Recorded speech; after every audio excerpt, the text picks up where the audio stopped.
sensor is based from the physical principle of the Hall effect. It means that the voltage is generated transversely to the current flow direction in an electric conductor if a magnetic field is applied perpendicularly to the conductor. Hall effect sensors are devices which are activated by an external magnetic field. We know that a magnetic field has two important characteristics, such as flux density, polarity, which can be considered as the North Pole and South Pole.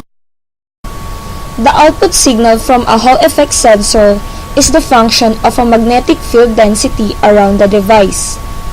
When the magnetic flux density around the sensor exceeds a certain preset threshold, the sensor detects it and generates an output voltage called the Hall voltage.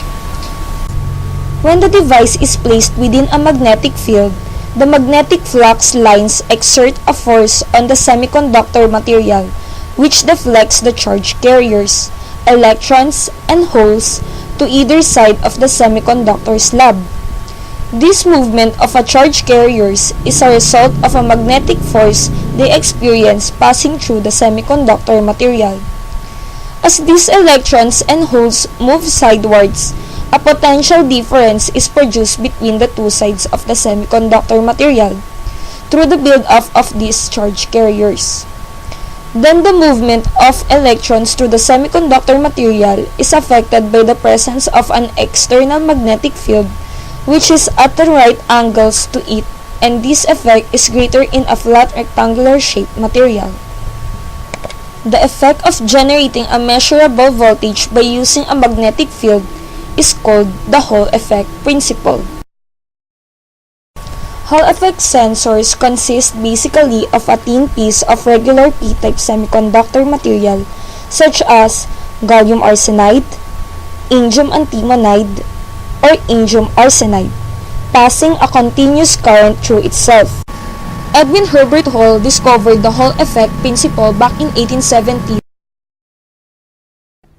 Hall effect sensors are sometimes referred to as switches rather than sensors because of the on and off digital voltage signal they can produce. Digital output sensors, on the other hand, have a Smith trigger with built-in hysteresis connected to the op-amp. When the magnetic flux passing through the Hall sensor exceeds a preset value, the output from the device switches quickly between its off condition to an on condition. There are two types of digital Hall effect sensor: bipolar and unipolar. Bipolar sensors require a magnetic positive field, which is the South Pole, to operate them, and negative field, which is the North Pole, to release them, while unipolar sensors require only a single magnetic South Pole to both operate and release them as they move in and out of the magnetic field.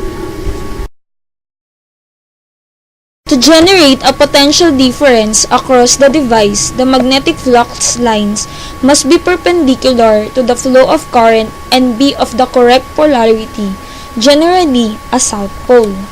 Hall effect sensors and switches are designed to be in the off, open circuit condition when there is no magnetic field present, then only turn on, which is closed circuit condition when subjected to a magnetic field of sufficient strength and polarity.